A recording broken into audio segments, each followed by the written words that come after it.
2022년 3월 15일 이때길 청소년부 아침 묵상하도록 하겠습니다. 오늘 하나님이 주신 말씀은 누가복음 21장 10절부터 24절의 말씀입니다. 그 중에 17절부터 19절의 말씀을 봉독하겠습니다. 내 이름 때문에 너희는 모든 사람에게 미움을 받을 것이다. 그러나 너희는 머리카락 하나도 잃지 않을 것이다. 너희가 인내함으로 너희 영혼을 얻을 것이다. 아멘. 하나님의 나라에 대한 설교를 하고 했습니다. 하나님의 나라는 이 땅에서 통치가 이루어지는 것이기도 하고 장소적 개념이기도 합니다. 그러나 하나님의 나라를 가는 그 길은 험난하고 어려운 길입니다. 무엇보다 하나님을 믿는다는 것만으로도 핍박을 당해야 하고 예수 그리스도를 따른다는 이유만으로 조롱을 받기도 해야 합니다. 그런 자들에게 주어지는 것이 바로 하나님의 나라입니다.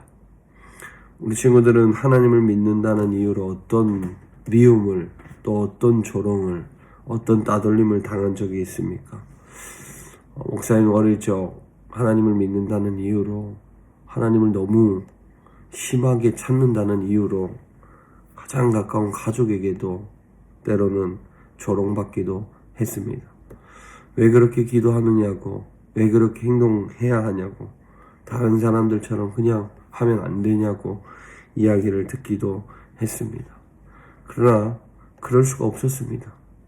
하나님의 나라를 사모하고 하나님의 나라로 향해 가는 우리의 길에는 늘 실전이고 연습이 없기 때문에 그렇습니다. 그래서 그 순간 그런 모욕들도 인내하며 참아가야 했습니다. 미움을 받는 것도 감안해야 했습니다.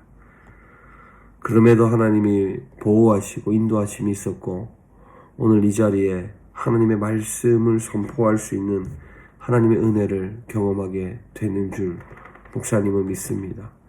우리 친구들은 오늘 하나님을 믿는다는 이유로 어떤 조롱을 받고 어떤 미움을 당해 보셨습니까? 그런 조롱과 미움이 없다면 한 번쯤은 하나님의 나라를 가기까지 그런 미움과 경험들이 우리의 삶에는 필요하다는 사실을 알아야 합니다. 하나님이 우리와 함께 하신다는 그 사실을 믿을 수 있도록 우리가 미움을 받고 조롱을 받아도 하나님이 늘 보호하시고 인도하신다는 것을 경험해 보아야 할 것입니다.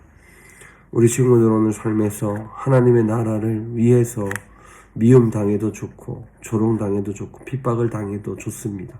왜냐하면 하나님의 보호하심을 경험할 수 있기 때문입니다. 하나님의 보호하심의 결과는 하나님의 보호하심의 최종의 목적은 하나님의 나라에 있기에 이 땅에서의 삶이 조금은 힘들지 몰라도 하나님의 함께 하심을 믿고 오늘 하루 하나님과 더 가까이 하나님을 믿는 사람으로 더 특별하게 오늘 하루를 살아갈 수 있기를 바랍니다. 하나님의 사람으로 특별하게 살아가다 찾아오는 미움과 고난은 내가 하나님을 닮아가고 있다는 증거이기에 우리가 그 사실을 믿고 오늘도 말씀대로 말씀을 믿고 말씀처럼 살아갈 수 있기를 바랍니다. 기도합니다. 하나님 감사합니다. 오늘 말씀처럼 미움을 당할 수도 있고 조롱을 다 받을 수도 있습니다. 그러나 이 길이 하나님을 닮아가는 길이며 하나님과 함께 가는 길임을 믿고 이 길을 꿋꿋이 이겨낼 수 있도록 믿음을 더하여 주시고 하나님 보호하여 주옵소서. 예수님의 이름으로 기도드립니다. 아멘. 오늘 하루 하나님의 말씀처럼 하나님의 나라를 더욱 사모하는, 그래서 미움과 조롱을 당해도 꿋꿋이 이겨내고 인내하는 우리 모두가 되기를 바랍니다.